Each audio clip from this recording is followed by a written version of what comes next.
Hello guys! Welcome back again to our channel. So for today's review nga, gusto ko lang pong i-share sa inyo yung naging experience ko dito sa isang loan app guys. Worst experience. So gusto ko pong i-share sa inyo para hindi nyo po ito ma-experience at saka maiwasan nyo na rin po yung ganitong klaseng loan app.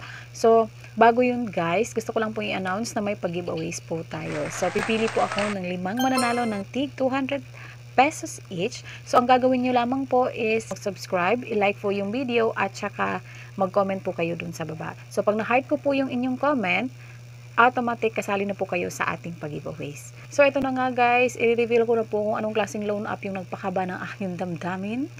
So, guys, bago yon intro, pasok!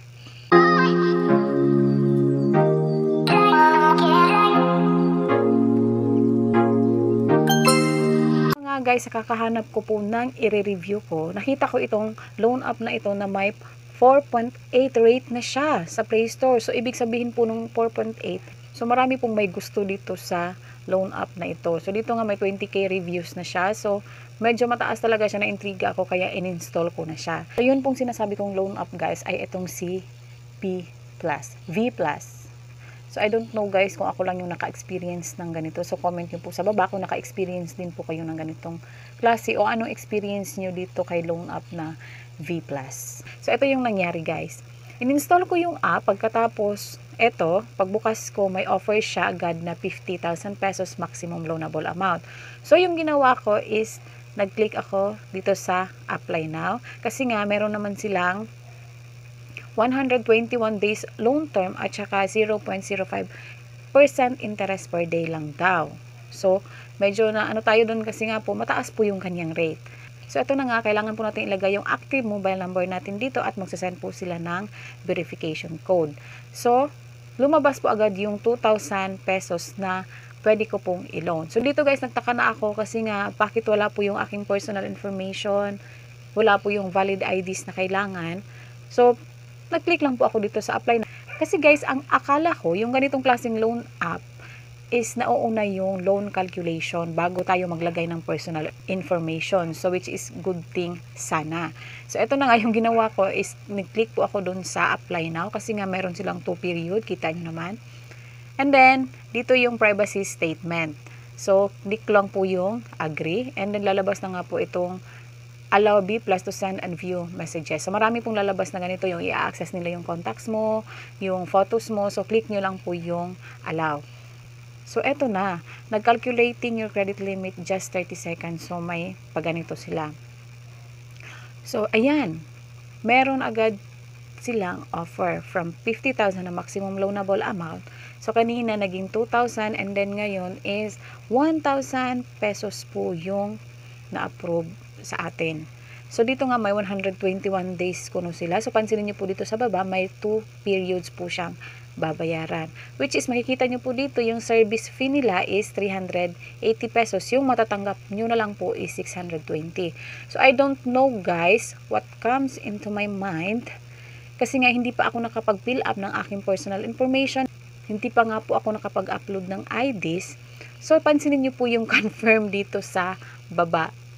So, nag-click po ako doon. So, dito nga po natin ma-apply yung think before you click or read before you click. Pag-click ko doon sa confirm, guys, under review na agad siya. Until now, hindi pa nag-sink in sa isip ko kung saan nila kinuha yung mga information ko. Bakit meron na silang account ko? Search talaga ako sa mga screenshot ko kung nakapag-apply na ba ako nito. Hindi ko po siya nakita. Or baka naka-apply na ako dito dati tapos nag-change lang sila ng pangalan. Maybe ganun yung iniisip ko kasi nga meron na silang PayMaya account sa akin, pumasok agad po yung 620 pesos dun sa account ko. Ang worst pa dun guys, yung sabi nilang 121 days is only 7 days, which is nag-apply ako January 22, yung due date ko is January 28. Worst guys. So nang ginawa ko po para maibalik ko po yung pera, kasi nga ang laki po ng kaltas nila, nag-email ako sa kanila. So, ito yung email ko. Bahala na kayo dyan sa English ko. And then, nag-reply naman po sila agad-agad. Kaya lang, regarding to my concern sa pag-return ng aking loan, which is hindi po sila nag-aalaw ng ganun. So, please, ito nga, yung reply nila, summarize ko lang, please note that we do not allow cancellation. So, guys, hindi ko alam kung paano ko ibabalik yun. Pero pag binayaran naman po natin agad-agad, which is bayaran po natin yung 990 pesos at mawawave po yung 10 pesos. So kinabukasan guys, kasi nga gabi ako nag-apply nito, binayaran ko po siya agad. Kasi nga po natakot po ako, kaya binayaran ko po siya agad-agad dun sa worth na 990 pesos. So naging tanga tayo dun na part. So lesson learned po sa inyo, please do not click the confirm pag nag-apply po kayo dito. Basahin niyo po talaga muna, baka magaya po kayo sa katangahan ko. Ito na nga, nag-repay ako. Binigay nila yung aking reference number, which is SkyPay. So binuksan ko yung Maya, pinili ko yung bills, hinanap ko yung loans, at dito hinanap ko rin po yung SkyPay. Nilagay ko yung amount, and then yung account number, yung kaninang binigay sa atin na reference number. Pinaste ko lang po dito, account number, and then continue. Ayun, so bayad na po tayo sa loan app na ito. Nagsisi po ako guys. So ayoko pong mangyari sa inyo yon.